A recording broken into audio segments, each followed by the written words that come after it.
Hello student, this is our new topic phasor.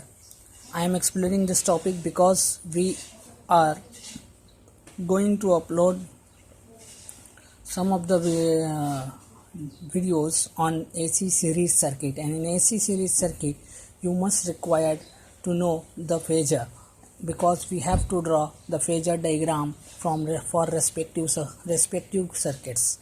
Okay, so phasor, first of all, in any AC circuit, we can represent relation between different AC quantities like voltage and current by phasor diagram. Phasor is the line which has arrow on its one end and other end will be origin. So this is like the phasor.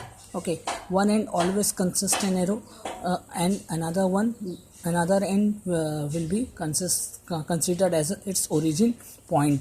Okay, the arrow shows the direction of AC quantity and the length of phasor shows the magnitude of that AC quantity. Phasor always rotates in anti-clockwise direction. Phasor always cover 2 pi radian और 360 degree. That means phasor हमेशा anti clockwise direction में ही rotate करेगा और वो पूरा एक circle यानी 0 to 2 pi radian और 0 to 360 डिग्री कवर करेगा. This is okay. Suppose if it is a phasor, that means it will rotates in this direction, anti-clockwise direction. Okay, and can cover 0 to 360 degree or 0 to 2 pi radian.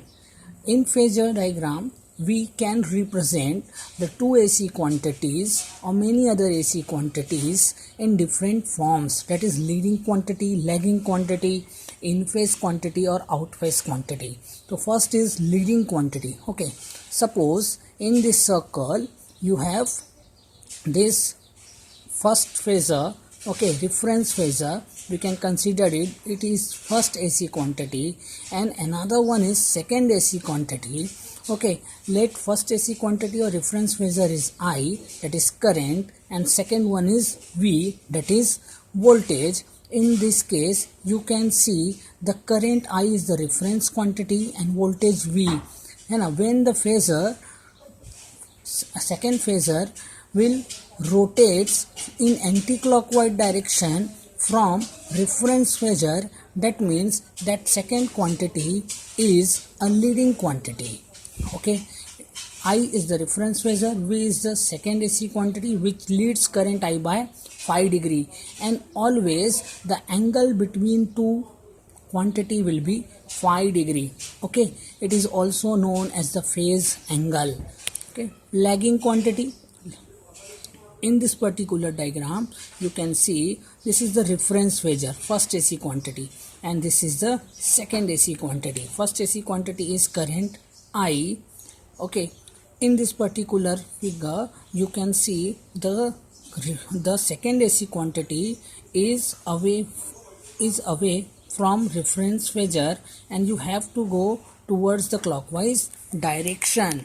Okay, that means the second AC quantity lags behind the first AC quantity. Therefore, V lags behind I by 5 degree.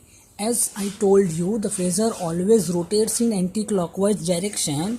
Okay, phasor हमेशा anti-clockwise direction में ही rotate करेगा, but यहाँ से अगर आप देखोगे तो आपको एंटी क्लॉकवाइज डायरेक्शन के अकॉर्डिंग ये पूरा एंगल यहाँ कवर करना पड़ेगा. इस केस में अगर आप कंसीडर करते हैं या आप एंटी क्लॉकवाइज डायरेक्शन से V तक आते हैं रेफरेंस फेजर से, तो ये आपके लिए एक लीडिंग क्वांटिटी कंसीडर की जाएगी. बट क्योंकि हम रेफरेंस फेजर से क्लॉकवाइज डायरेक्शन में आ रहे हैं सेकेंड ऐसी क्वांटिटी के लिए, तो वो हमारे लिए क्या होगी, एक लैगिंग क्वांटिटी कंसीडर की जाएगी. यानी इस पर्टिकुलर कंडीशन में वोल्टेज V करंट I से लैग कर रहा है. V lags behind I by 5 degree. Okay, next आता है आउट फेज एसी क्वांटिटी. अब आउट फेज एसी क्वांटिटी का मतलब है दोनों एक दूसरे से एग्जैक्ट फेज अपोजिशन में होंगे. तो यहाँ देखो फर्स्ट एसी क्वांटिटी जो है वो करंट I है, सेकेंड V है, जो एग्जैक्ट फेज अपोजिशन यानी 180 डिग्री में है, तो इसको हम बोलते हैं आउट फेज. ओके, और नेक्स्ट आता है इन फेज क्वांटिटी. इन फेज की केस में दोनों भी एसी क्वांटिटी एक दूसरे के साथ सेम डायरेक्शन में होंगे, उनका मैग्नीट्यूड सेम या अलग अलग हो सकता है। ओके, है ना। तो ये हो गया आपका इन फेज एसी क्वांटिटी। तो इन 4 तरीकों से आप क्या कर सकते हो, फेज़र को रिप्रेजेंट कर सकते हो, या किसी भी 2 एसी क्वांटिटी को हम यहाँ पर क्या कर सकते हैं, एक दूसरे के साथ उनका फेज रिलेशन कैसा है ये बता सकते हैं। वो लीडिंग में है, लैगिंग में है, आउट फेज है या इन फेज है। ओके, है ना।